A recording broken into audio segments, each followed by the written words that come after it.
Сіздермен балалар, бүгінгі біздің сіздермен талқылайтын, түсінетін тақырыбымыз өсімдіктер мен жануарлар үшін тыныс алудың маңызы қандай? Тыныс алу дегеніміз жалпы тіршіліктің энергия көзі және өмірді сақтау үшін ең қажетті процесс болып табылады. Тыныс алу дегеніміз не? Тыныс алу организмдердің оттегіні сіңіріп, сыртқа қышқыл газын шығару арқылы энергия өндіру процесі. Бұл өте маңызды метаболистік процесс болып табылады. Ол барлық тірі организмдер үшін өте қажет. Енді тыныс алу арқылы бізде клеткалар қажетті энергияны алады және зат алмасу процесі осы арқылы жүзеге асып отырады. Өсімдіктердегі бірінші тыныс алуға тоқталайық. Олар біріншіден стомалар арқылы газ алмасу жүреді, митохондрияларда энергия өндіріледі және олар бізде күрделі процесс болып табылады. Енді стомаларда газ алмасу қалай жүреді? Өсімдіктер жапырақтарындағы стомалар арқылы бізде оттегі сіңіріледі және көмірқышқыл газы сыртқа шығарылып отырады. Ал митохондрияларда энергия өндіру оттегі митохондрияларға түседі және глюкозамен реакцияға түсіп, энергия сыртқа бөлініп отырады. Бұлар бізде күрделі процесс. Өсімдіктер түнде де, күндіз де тыныс алады. Фотосинтез тек бізде күнделікті жүріп отырады және жарық тікелей фотосинтезге қажет болып табылады. Енді жануарлардағы тыныс алу жүйелеріне тоқталсақ, жануарларда әртүрлі тіршілік ортасында тіршілік еткендіктен бізде олардың тыныс алу жүйесі де әртүрлі болып келеді. Мысалға, мына суретте көрсетіліп тұр, балықтар, құстар және сүтқоректілер. Сүтқоректілер дегеніміз үй жануарлары, жыртқыштар, адамдар барлығы бізде сүтқоректілерге жатады. Енді ең алдымен балықтарға тоқталайық. Балықтар бізде қайда тіршілік етеді, оқушылар? Әрине дұрыс, олар суда мекен етеді. Демек, су астында балықтарда желбезек кесілген секілді желбезек болады, олар желбезек арқылы оттегіні судан сүзіп, еріген оттегімен тыныс алып отырады. Ал құстарда қалай? Құстар бізде ауада қалқып ұшып жүреді, аспанда ұшады, демек оларда қанаттар барлығы қозғалыста болады. Демтітік қуыстары арқылы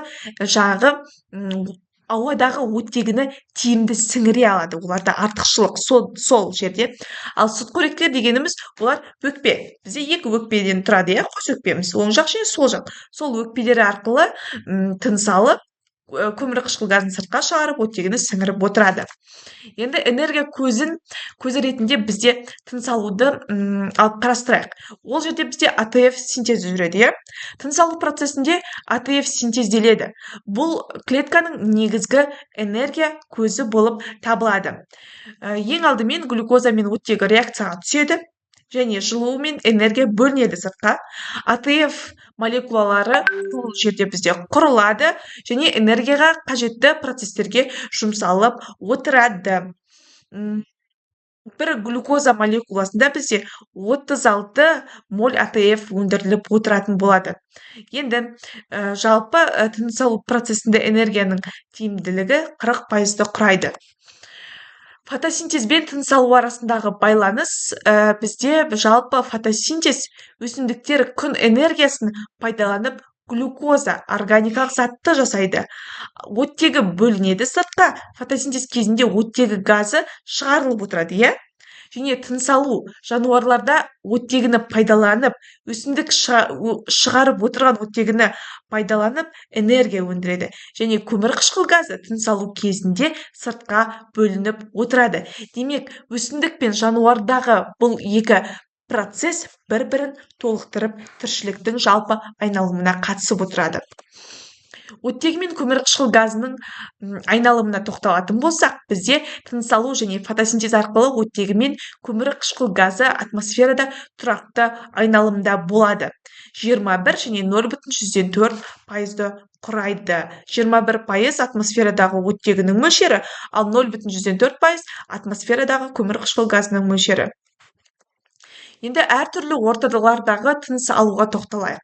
су астында, биік тауда, құрлықта. Демек, әрбір тіршілік иелерінің тіршілік ету ортасына байланысты бізде олар алуан түрлі болып келеді.